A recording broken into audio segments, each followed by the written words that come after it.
Hello, welcome to the channel and welcome to episode 4 out of 6 on the Hanayama Cast Marine Puzzle mini-series. Today we're going to be looking at the level 3 Reef Puzzle. Now the aim with this one is obviously to separate those two fish from the piece that looks like a bit of coral reef. And when we've separated it, the second part of the puzzle is to reassemble it back into its original position, which generally speaking isn't as difficult as taking it apart because you've already gone through the process of taking it apart and you understand the puzzle a little bit better. Or at least that's hopefully the case, or usually the case in most Hanayama puzzles. We are 3 for 3 in terms of puzzles solved so far in this mini-series. We started off with the claw, that's a level 2 puzzle. Then we went and solved the starfish, which is also a level 2.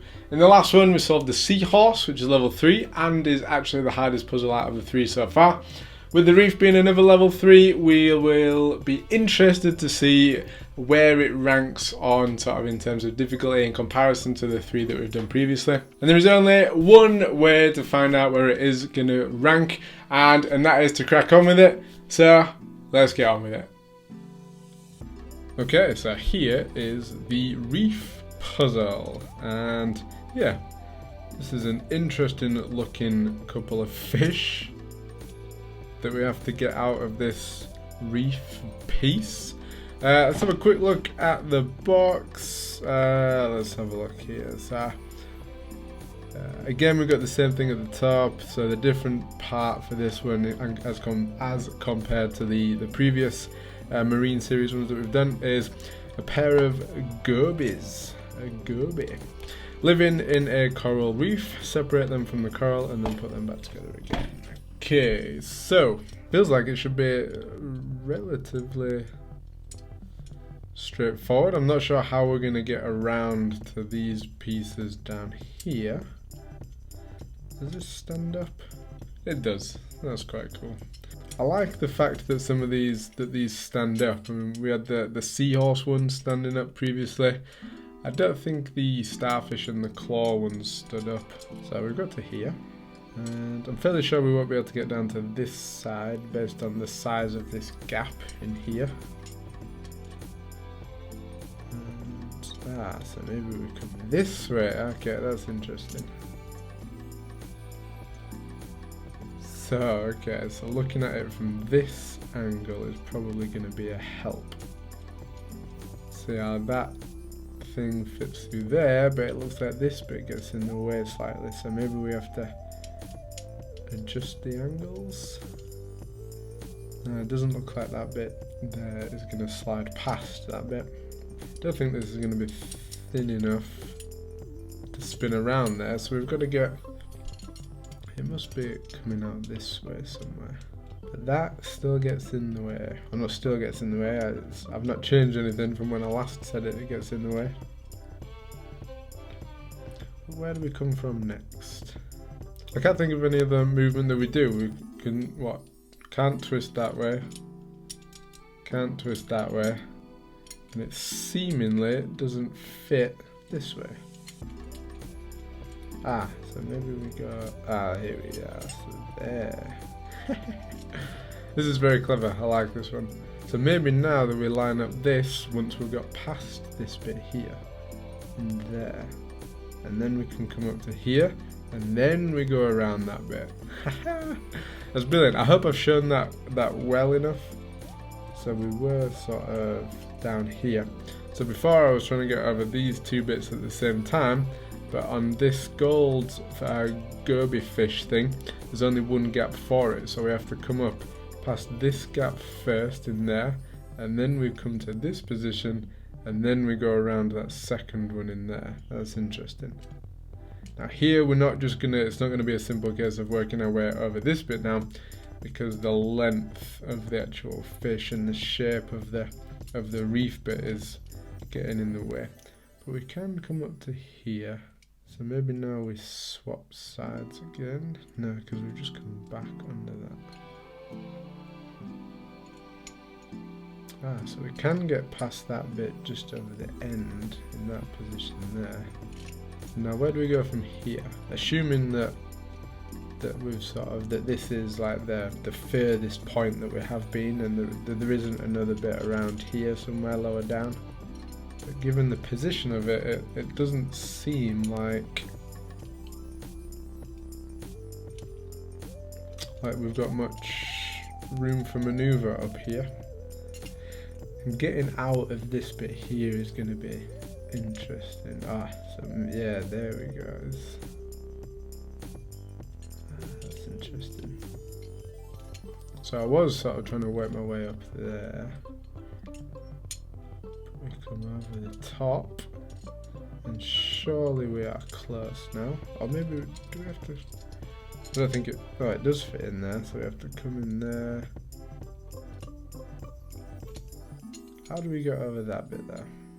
So if this is like the furthest point that we've been at so far, which I think it is, then we came in through this way, and I don't think there is a thinner part on this. So we probably, like, I don't think there's a part as thin as this that'd be able to come back out of that gap in there. And we won't be able to, we can't twist around as such, so we probably have to come back out of that gap over the same point. We can get past this bit, but we can't quite get past that bit there. I'm assuming, oh no, I was just thinking maybe we haven't used this groove bit in here. But I think we did on the very first move that sort of kept it locked under that position in there.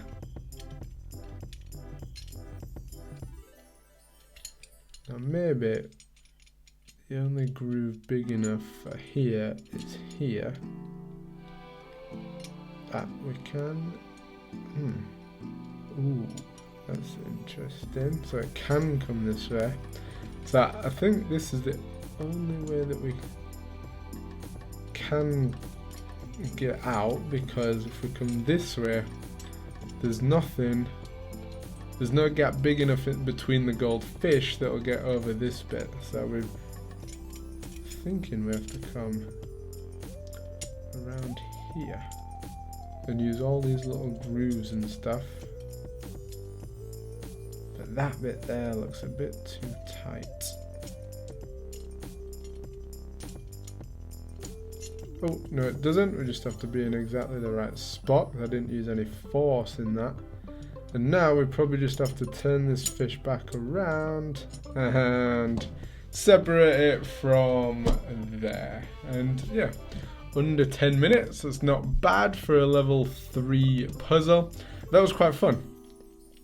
That was quite fun, I liked that one a lot. Again, given the fact that there's just 2 pieces, there's a lot of variation on there. So yeah, similar to the Seahorse which we solved last. Not quite, I didn't find it quite as challenging as the Seahorse. I mean, to be honest, I'm saying all this and I've not put it back together yet, but it's not been quite as challenging as the Seahorse, but I think maybe solving the Seahorse first probably helped towards solving this one, because yeah, they are a little bit similar in terms of, yeah, there's 2 pieces, you move them around each other. But yeah, a lot of fun. I liked that one. So now we just need to put it back together. We will do that straight away. Now, the biggest mistake I made when trying to put the Seahorse puzzle back together was reconnecting them the wrong way. But I think the good thing about this one is that, like here, that's almost certainly got it the wrong way around, because you can see, oh, maybe not. Nah, I'm certain it's the wrong way around. What is it? Anyway, it might be the wrong way around, it might not be. Let's have a quick look. So I don't think that if we have got it the right way around, so this is the right way around, but I think if we had it the wrong way around, we wouldn't be able to get all the way. No, yeah, this is definitely the right way around, because I remember this gap thing in here. Yeah, so we wouldn't be able to get all the way around to here if we had it the wrong way around. So where do we need to go? We need to swap this side to side. Then We're in here for something. Now we work our way down. Ah, there wasn't actually that many moves to this one, because we've got back to here much quicker than I thought we would. I thought there was more moves to it. And I believe all we have to do is get it back in there and get that hook under there, and I think that, yeah, it's back where we started, and we have fully reassembled. Oh, have we? Where does it sit? I think it just sits there. The reef puzzle. So there it is. We did manage to solve the reef puzzle. From a time perspective, I don't think it was as long as it took us to solve the Seahorse puzzle. I might be wrong, I've just forgotten how long it took before. But regardless of time, this definitely wasn't as difficult as the Seahorse puzzle. It's very clever, the reef puzzle, how it sort of swings all the way around, or how the fish swing all the way around the reef piece, and how it separates. What I didn't realise was where it was going to separate, and the size of the movements, to be honest. Then you've got all the knobbly bits on the reef, which sort of get in the way at certain points when you're trying to move the fish around that piece. It's a very, very clever puzzle, very enjoyable to solve. I would recommend it if you don't have it for yourself. And there we go. We've attempted 4 puzzles, we've solved 4 puzzles. It's 100% success rate so far. We've got 2 puzzles to go, and I didn't realise this, but these 2 are actually the easiest based on difficulty. So we started off with 2 level 2s, then we've done 2 level 3s, and the last 2 that we're going to be doing are 2 level 1 puzzles. So they should be the easiest in theory out of all the ones that we will do. But you'll have to come back next week to find out whether that is the case or not for when we attempt to solve the sea bream puzzle. And thank you very much for being here. To be sure that you will be here next time, then be sure to click my face here to subscribe. Click that bell as well, and you will be the first to hear about it. I know you will be rushing to click it when that notification comes through. And I will see you next time. Peace!